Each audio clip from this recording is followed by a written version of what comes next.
Hello, freedom loving people, and welcome to another episode of the Restricted Handling Podcast. It's just Ryan and Glenn today. No guests, but we do have some fantastic guests coming up.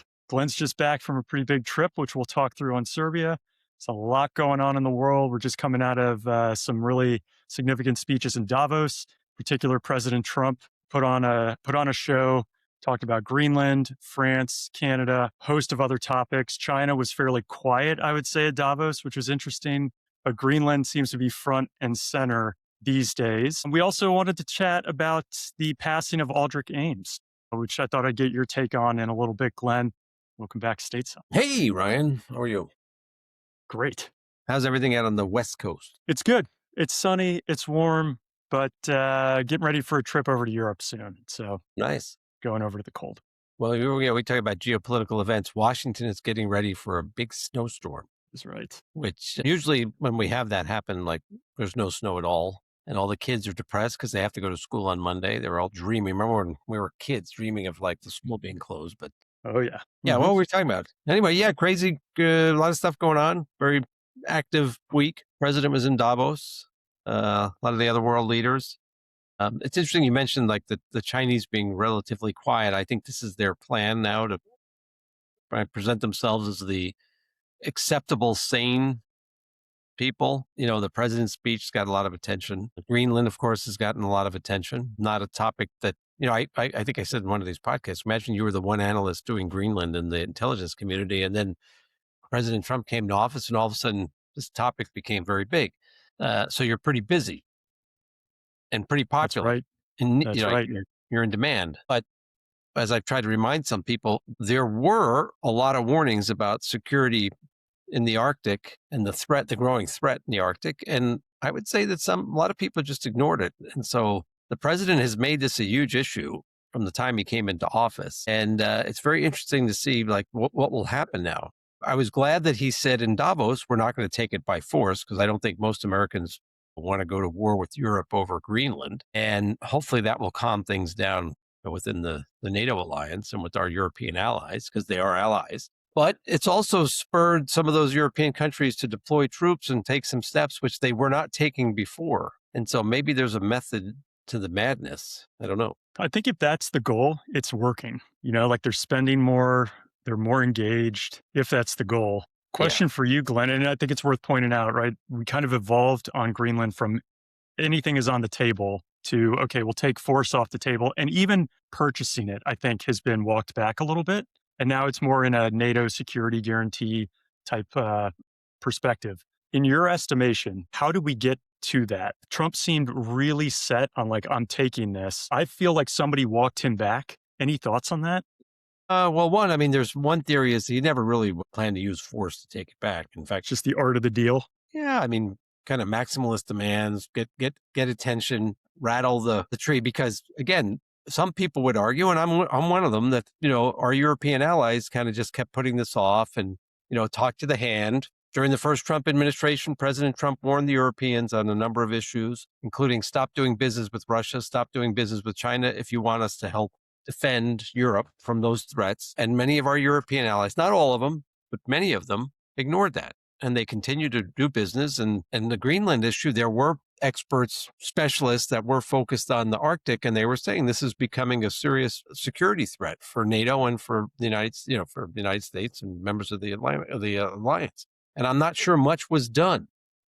And so some people are saying, they were saying throughout this whole mini crisis in the last week or 10 days, whatever it was, that the United States, by agreements that we have, we can deploy more troops and we can do pretty much whatever we want militarily on Greenland. But I've tried to make the point, I don't know necessarily the president wants the United States to do it.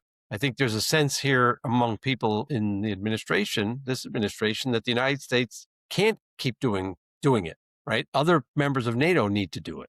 And so if that was what he was thinking, and I'm not saying I know, because I don't, I have no special insight, but he got a reaction. Now, what the cost will be, right? The frayed relations might, would it be worth it? I don't know.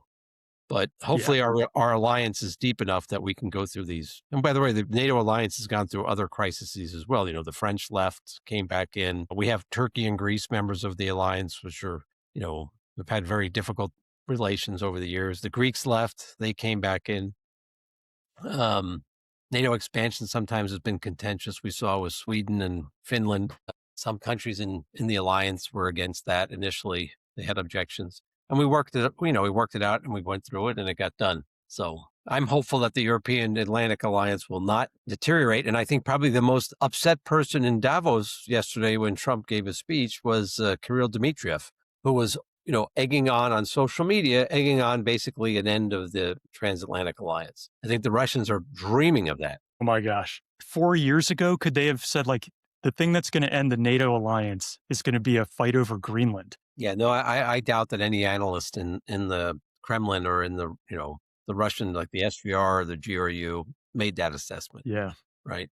I think it's more likely that this whole episode has shown them again how unpredictable the president is, which may not be a bad thing. I got to imagine they probably still are ramping up their operations to just somehow convince people to keep going at it over Greenland. Now, you made the point, maybe the play here is to get other countries to step up and put boots on the ground in Greenland as opposed to us. But it seems like we wanted Greenland for ourselves. You're thinking maybe it was just a ploy to get other people there? It may have I been. thought he really did want it, the sovereign aspect of it. I think maybe there's an element of this is just a tactic used to get more attention. I don't know. Interesting. Now we have offered to buy Greenland in the past. It has been a topic of discussion or offers made. By the way, I don't know if I can do this on air, but if anybody watches Conan Without Borders, you should watch the episode when he goes to Greenland during the first Trump administration when Trump offered to buy it. It's a pretty funny episode. You haven't been to Greenland, have you? Never. I've flown over it a few times. In fact, I was just flew over 2 nights ago, and I can tell all our viewers there was no military action going on. That's what everybody tuned in for. A couple of disturbed puffins, I think, but yeah, maybe some walruses. Have you done Iceland? No, I have not. Have you? Yes. Really? A couple times. Worth it? That is one you got to do. I've heard that. Yeah, that's on the bucket list. Okay. Just before we move off of Greenland here, we had talked before about these poly markets. There's one that's called Kalshi. And there is a bet on will the U.S. take control of any part of Greenland before 2027. And that's like any sovereign territory. So if we have a base that's considered sovereign, not leased base, but just a sovereign U.S.-owned part of the island. What do you think the percentages of people who think that will happen before 2027? And what do you think? I think the percentage is probably 65%. That it will happen? Yeah. Yeah, right now it's 25%. Oh, 25%. Okay. I know. Do I think no, I don't think we're going to seize territory from Greenland, from Denmark. You don't think we'll get sovereign territory? No, because there's a danger. Because let's say that we take territory, we force the Danes to give up some of Greenland, then they'll cut off our access to those really good sugar cookies, and then those tins that everyone uses for their sewing kits. That could cause a crisis across the United States. A lot of grandmothers would be very upset. But I'm sure the tariffs are already so high on those anyway, Glenn, that you're not getting them. So, I think he rolled back the tariff threat. Okay. Yes. I actually think we will. I think we're going to have a sovereign piece of Greenland. That's going to be my prediction. And I'm kind of mad we didn't bet on this at our year-end review. You got the last one right, so we'll see. And on that point, so Iran seems to be fizzling out, sadly. I don't know if you have a different perspective, Glenn, but I think we're past the point where we were hoping to see maybe a more significant change. You've still got blackouts and internet shutouts in the country, so it's hard to know what's going on. But from what we can glean, it doesn't seem like we're looking at regime change right now. All Any right. thoughts on your end? Too early to call? I think it's too early. What I read in the paper yesterday is that we're moving some more assets into the region, which would indicate that we're preparing, getting ourselves in a better position. That's number one. Number two, I don't think that this protest movement is over, or the complete dissatisfaction with the regime is over. I said in our podcast with our wonderful guest, Imad, we've got to support the Iranian people who had the courage to go out to the streets. The numbers are amazing. I mean, not amazing. It's horrible how many people were slaughtered by the regime so they could hold on to power. But I don't think that's going to stop the Iranian people at this point from demanding a change. So it may take a couple more months, but I think it's going to happen this year. I predicted that, and I think there's going to be regime change in Iran. And hopefully it comes internally from the people of Iran. There are some things that maybe we and other countries can do to support them. And of course, we should absolutely be ready to take advantage of the opportunity in the best possible way when they demand their or they take their freedom back from that regime to help them economically and help them, rebuild their country, which is going to need a lot of help. For those who didn't catch that interview with Imad Shargi, one of the things that I've thought about a few times now, so he was, for people who didn't catch it, he was a prisoner of the IRGC for, I think, 5 years, not too long ago. And he said the worst part of every day, and he had stories of being interrogated for like 8 or 9 hours at a time. He said the worst part of every day was listening to their propaganda blasted at night over and over and over again. And I had never really considered that. When we did our training on captivity in the Army, at least, they blare that stuff, but it's this fake country. It's really hard to appreciate. But when you hear him say it after 5 years inside, that was pretty special. Yeah, I agree. So you think we're going to take by force? You think we're going to buy? No. What is in terms of Greenland like? In Greenland, I think what's going to happen is we're going to reach an agreement where we are allowed to have bases that are considered sovereign U.S. territory. Okay. I mean, there's been talk about it today already. So this is not like a novel idea for me, but I think we came in maximalist, like we'll take it by force, we'll pay, like maybe we'll buy it. Right. Since we've walked those back, we could already put bases there. So that's already the status quo. I think the next step up is some sovereign land, but I can't quite understand why we would want that unless it's for a longer play. Yeah, I mean, obviously the White House thinks that this is a very strategic area now. So I am by no means an expert on the Arctic. In fact, I hate any weather below 65 degrees. Like that's horrible for me at this stage of my life. But by the way, we're talking about Davos. We're talking about Davos, and obviously the president's speech got a lot of attention, and there's a lot of back and forth and angst among people. I'm on about like 20 group chats of different former colleagues, people I do business with, and there's all kinds of stuff going back and forth. But one of the things was missed really by most of the world is that the prime minister of Armenia and the president of Azerbaijan were together at Davos. They sat together, like just another reminder that there are some very positive things happening in the world in terms of, potential peace and actually peace in the South Caucasus right now and the potential for longer term peace. I want to talk about your trip to Serbia. Mm-hmm. Can you run us through why'd you go over there? I assume this is part of the consulting. Doing consulting for a company there and great company. It's doing a lot of very interesting stuff. I got to visit a movie studio, which was awesome. There's a great studio in just outside of Belgrade that this company owns, and we got a great tour of the studio, and it's really impressive. They built like a local stuff. What's that?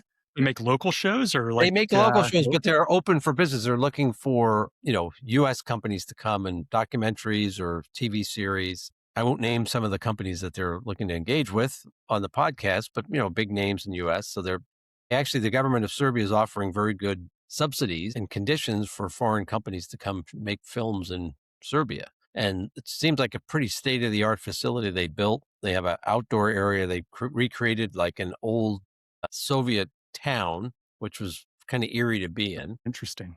And just seems like a great staff. Like, apparently, Belgrade was the center of the Yugoslav film industry in the past. So there's a tradition of filmmaking. Balkans. And then, it's very interesting. I'd never been to Serbia before.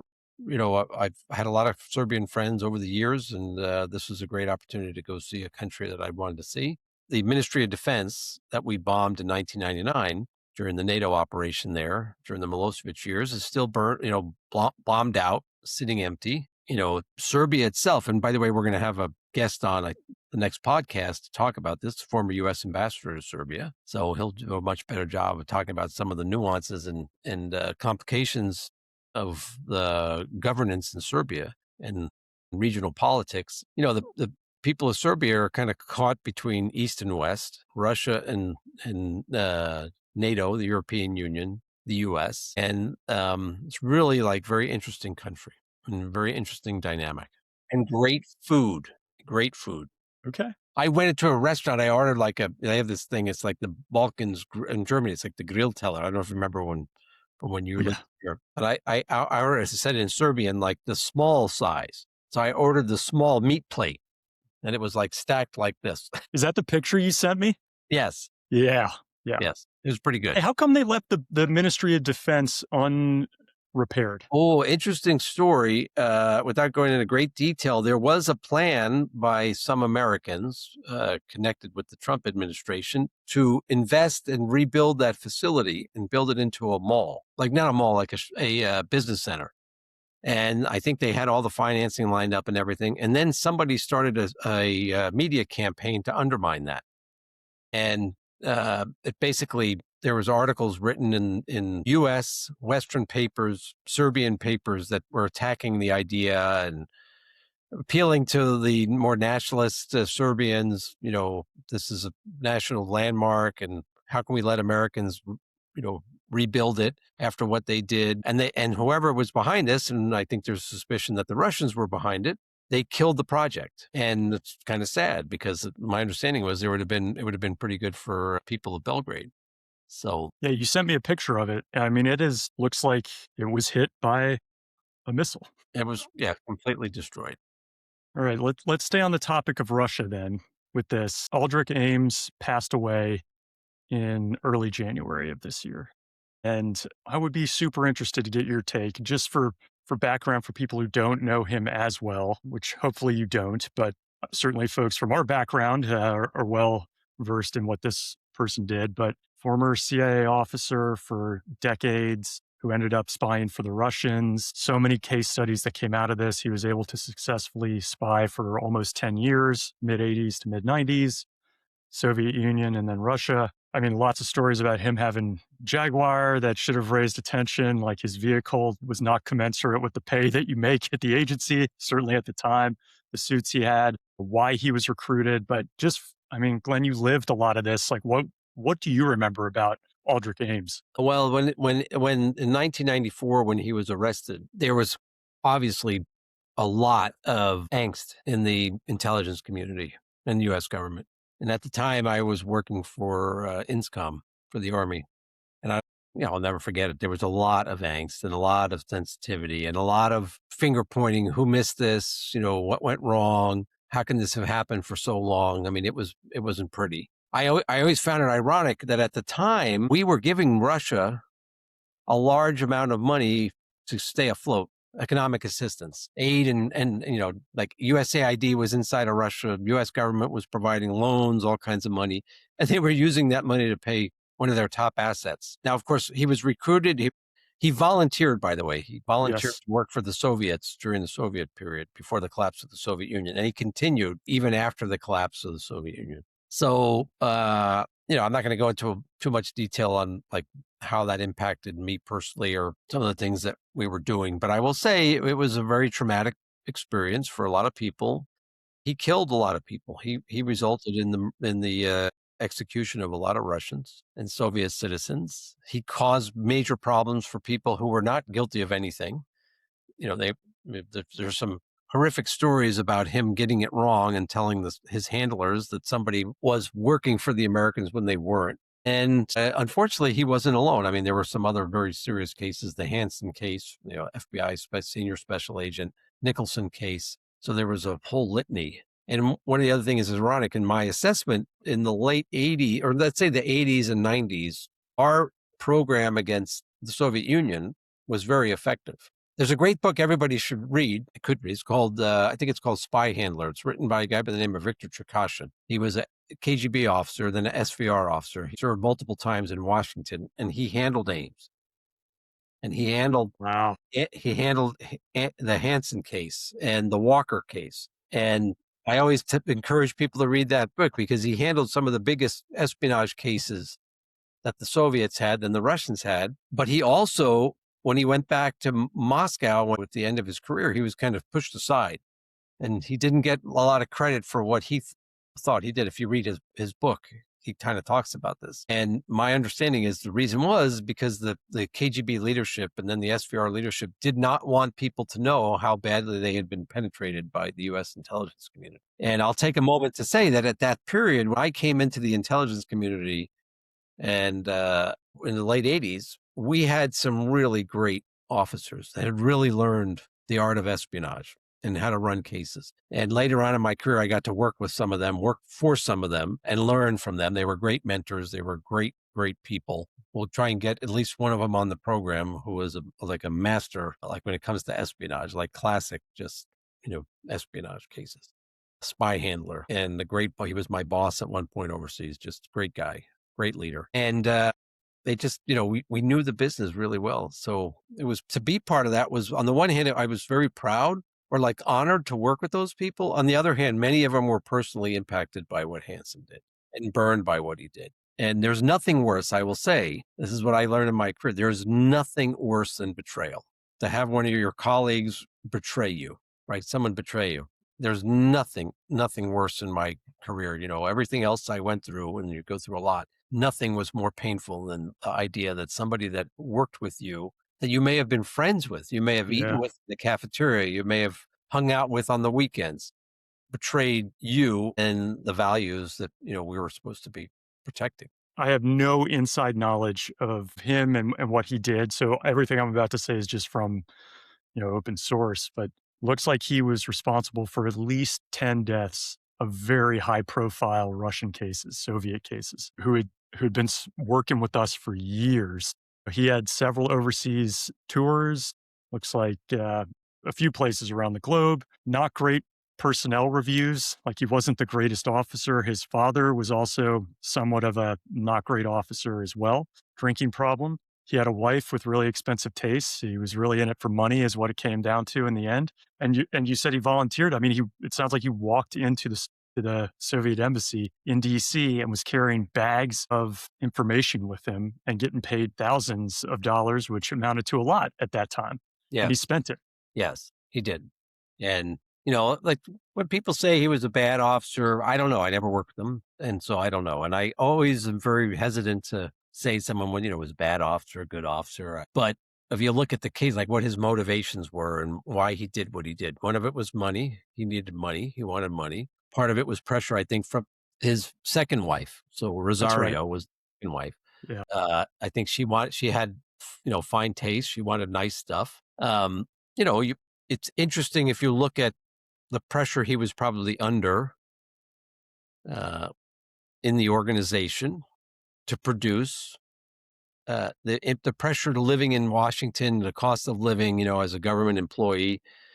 And he, there were a lot of, if he put it like this, I always find this very interesting too. If he was that good of a target, the Russians never found him.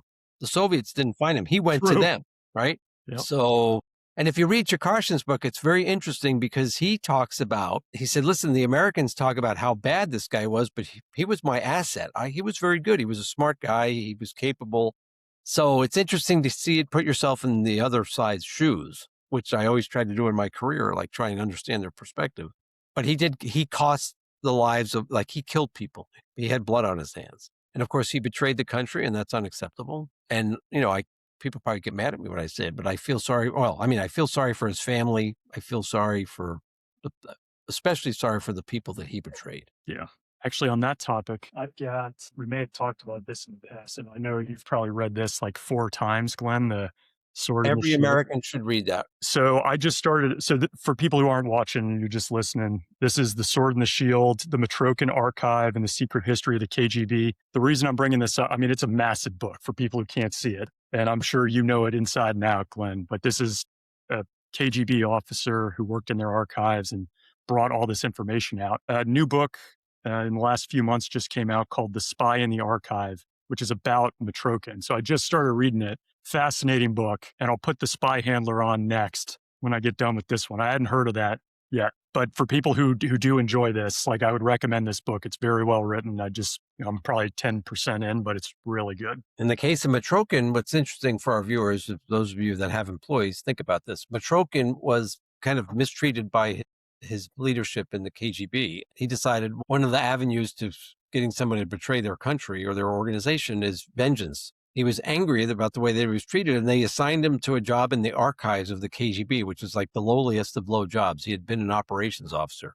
So once they made him an archivist, he was never going overseas again. There was no glory. You were no longer the fighter pilot, right? And so to get revenge, he started copying all the files on notes and putting them in his socks and his underwear. And he'd walk out of KGB headquarters every day, and he'd go and he'd bury them at his dacha on the weekends. And it's a fascinating story. Some of the stuff in the Matrokin archives that he talks about, which was later confirmed by other like sources, is really, really fascinating. For example, most Americans probably do not know that the Soviets were burying weapons caches around the United States in the event of a war, near dams, near bridges, right? He talks about the units that were responsible for targeting, like creating sabotage in the United States. Of course, he talks about some of the famous espionage cases that the Russians were running, the Soviets were running. I mean, we go on for hours about this, but he, fascinating guy. And I heard they're making a movie about him, which I think would be Interesting. great. But Oh, if my main point here is, sometimes we do, public speaking, leadership discussions with companies, and I always tell them, like, they always ask, how do you, like, insider threat? What do you do about insider threat? One of the things you do is you treat your people well, yeah. right? And Yep. don't be abusive. Yeah. Actually, the book starts out, this new book, The Spy in the Archive, with him in Western Europe trying to get into an embassy of somebody who will trust him to take this info, and how he's dismissed outright a few times. And I mean, it's when you know what's in this archive and in the files, it's like, oh my gosh, the treasure trove, and somebody finally believes him. Okay. Quickly, want to jump to the UK, where I think in Davos, the UK announced that they are going to allow China to build their behemoth embassy in downtown London. Want to get your reactions, Glenn. Thoughts here? Why? No. My understanding is that the head of MI5 came out and said that, that they've assessed that they can manage the security threats, but there's no guarantee, something like this, Yeah. right? I think this kind of news, when it comes out, this is the stuff that gets certain people in the United States riled up. And they say, okay, are we in this together, or we're not in this together? Why, Mm, why would you allow the Chinese? If you remember last summer, one of our NATO partners, my understanding is, if I remember correctly, they signed a very large telecommunications deal for their Ministry of Defense with, I believe, Huawei or ZTE, right? What? Like, why?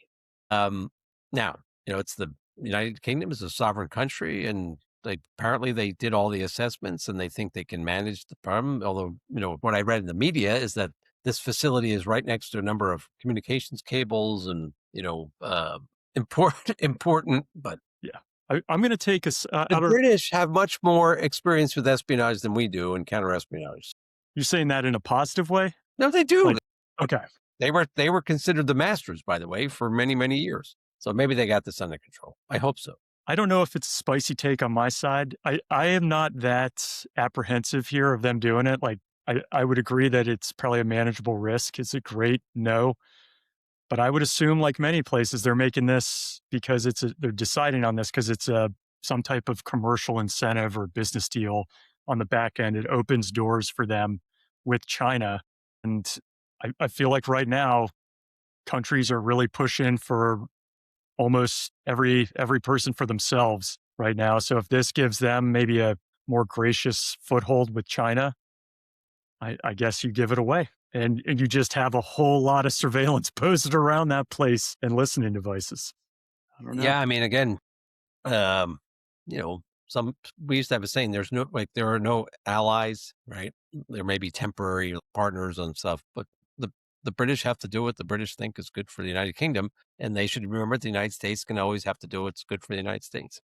Now, and it's always been like that. Like, there's never been a period, in my opinion, where everybody just pulled together. There have been I shouldn't say that, there have been a couple of times when, for short periods, people were all pulling the sled together, but then it starts to fracture and fray. And I saw the Russians were very good at, like, driving wedges, like peeling people off from the pack. The Chinese are doing it with economic incentives. The Russians would do it by offering all kinds of, gas and oil deals, special rights, special access to the market. So, Yeah. right. Speaking of oil and gas, the EU just passed another sanctions package, or closing a loophole that allows other countries to refine crude and resell it to Europe from Russia, which should really further decrease the amount of revenue they can bring in from their oil and gas business, which is a great thing also. Yeah. Listen, your talk about Russia, my understanding is Steve Witkoff is either there now or he's on his way with Kushner.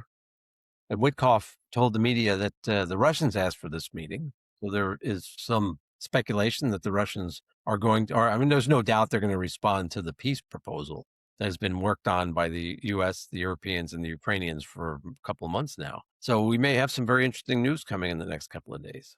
My understanding is they're really focusing on territory. Like that's before they get to some of the other lower hanging fruit. It's like, we got to solve this now, is who gets what terrain. Okay, you heard me say this before, but I'm going to say it again. President Trump has invited Putin to join the peace board for Gaza. And my understanding is Putin came back and he understood it as being a peace, but different spelling board, because he wants a piece of Ukraine. He wants a piece of the Baltics. That's a bad joke going back to my childhood in the 70s in the Cold War. I remember my uncle saying that. He said, the Soviet Union only wants peace, a piece of Europe, a piece I've never heard that one. Africa. Yeah. All right. Sorry, sorry, viewers. Nope. That's what we're doing. But we'll see. I mean, I think the Ukrainians have, there were meetings in Davos with Witkoff and Umarov, the head of the National Security Council of Ukraine, and the Ukrainians have shown a lot of, they've been shown a lot of flexibility on what they're willing to consider to try and get this war to come to an end. Now the ball's in the Russians' court. Let's see. They have, because their economy is in the dumps, and it's only getting dumps. It's only getting worse. It's only getting worse. And then on the other side for Ukraine, you had Secretary General of NATO calling at Davos for like, hey, if you have interceptors or some capability for Ukraine, you other, NATO allies, turn over every stone and find it, because they're running low, trying to defend against these hundreds of missiles and barrages of drones that come over every night. And so both sides are bleeding right now. Both sides are bleeding. I think I said this in one of our earlier podcasts. One Ukrainian politician said to me, this is like a boxing match. Like, you have to remember when you're really tired and you're like aching, that your opponent is also really tired and aching. Who can last to the 15th round? Who can stay on their feet to the 15th round? It's terrible that we're in this situation, but the Russians created this mess, and we got to get Ukraine, in my opinion, they've got to get through this winter, because the Russians are trying to terrorize them. I spoke to friends of mine in Kiev yesterday. It was, I think, minus 15, and half the city's without electricity. But what the person said is the weather's getting better, and we're going to survive this. We're going to get through it. So the resilience is pretty impressive. Glenn, what do you think that we'll get out of here in a minute? I know you got to get your workout in. I don't want to stop you.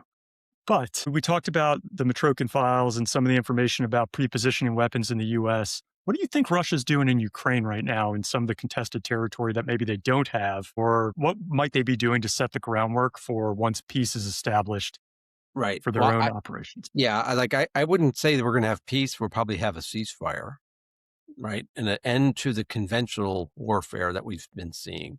But the active measures, some people call the gray zone warfare, will continue, no doubt about it. The Russians were doing it going back to 1991 in Ukraine to try and control and influence the direction of the country and its politics. The difference now, Ryan, is that the Ukrainians have demonstrated they have the ability to do the same thing to the Russians, sometimes in droves, right? So maybe that'll be a deterrent from the Russians for being too aggressive in the future, whether it's in the cyberspace, lethal operations, assassinations, sabotage. But both sides, I'm sure, are preparing for what would be the next stage of the conflict. Yeah. Right? So that's one. Two, I'll just kind of reverse the question a little bit. The Russians have to think about, they have got those occupied territories they're going to have to contend with. They have to contend with it now, a large number of people who don't want them there, right? And that's going to be very hard to control. Like the chance for guerrilla warfare or subterfuge, gray zone activities for the Ukrainians against Russian occupation forces are going to be pretty high. And again, the Ukrainians have demonstrated they're very capable. They're not the opponent that the Russians faced in 2014 when they occupied Crimea and they started the war in the Donbass. So it's going to be a rude awakening for, I don't even know if it's gray zone tactics, if it's insurgency, what it'll be. Sometime we'll put this on pause. Ramzan Kadyrov, like being sick, Chechen leader. I would love to get more on him and what that, like your experience there, Glenn, what you understand of him and the relationship with Russia and what it means for him to possibly pass on who comes next, et cetera. I have a friend here in the DC area, he's Chechen American, and I asked him if he'd come on the podcast. Right. I don't know if he will do it or not. He's a little hesitant. One thing I will tell our viewers is that I was stopped many times, and when I was in Russia and the former Soviet Union, people thought I was Chechen. So, and I actually had a police officer stop me once. I was driving, a Russian traffic cop, and he came up to the window of the car and he said, "Hey, you look like Ramazan Kadyrov's brother." And I said, "Actually, he's my uncle, and you better leave me alone or you're going to know the consequences." And the guy basically just turned around and walked away because the Russians were afraid of Kadyrov, Oh, his guys, and the Chechens. And we could do a whole podcast on, in yep. the 90s, organized crime, the first Chechen war, the second Chechen war. Again, most Americans probably don't remember this, but there was a horrific war that the Russians, that started in the 1994. And the Chechens, the Chechen separatists defeated the Russians in the first war, and they pushed the Russians out. And then the Russians went back in when Putin came to power. That was one of his ways of getting power because the Russians had been humiliated, and he promised them vengeance. Yeah, there was an incident in Moscow where 2 apartment buildings were blown up. I forget that maybe 600 people died. And there was a lot of speculation, and to this day, there's a lot of speculation that actually Putin had the FSB blow up those buildings, and then they blamed the Chechens as an excuse Yeah. to restart the war. Okay. And there was a statement today I read in the paper that talking about Cuba, regime change in Cuba, regime change in Cuba by the end of the year. This is crazy. I did have this week one American company tell me they are interested in going into do business in Venezuela, which is kind of interesting. They understand it's risky, but that's how they make their money. They go places where other people won't go. And then shifting gears, we should also mention that last week there was also a kind of a ceasefire between the SDF, YPG, and the government in Syria. So this is the Kurdish issue. And my understanding is it's a very fragile agreement to stop the fighting in the Kurdish areas because, or predominantly, populated Kurdish areas, because members of the PKK, which is the terrorist organization that has been fighting against the Turkish government, the Turkish state for years, the PKK members of or let's say the members of the SDF that have like immediate, very strong ties with the PKK don't want a ceasefire agreement, and they're trying to destabilize the situation. And in the meantime, the U.S. has had to seize control of some of the prisons in Syria where ISIS members were being detained because there's concern that if the SDF was being used to guard those prisons, if they are no longer guarding the prisons, then someone's going to have to guard them, or else you're going to have a lot of ISIS fighters running around, which I don't think anybody wants. So it's very interesting situation. We should probably do a whole podcast on that one too. Yep. Because, I was just in Istanbul. For the Turks, this is a huge deal. And for the Kurds, it's a huge deal. For the Syrians, it's a huge deal. And some for good things, some to positive development, others not. But it could undermine regional stability for sure. Yeah. I got a Christmas card this year from a guy who I served in the army with, who was also a pilot. He's a battalion commander now in Syria. It's just a reminder, like I felt really bad, like not even knowing he was over there. Yet another deployment. He's downrange again, is probably his 4th, 5th, maybe 6th.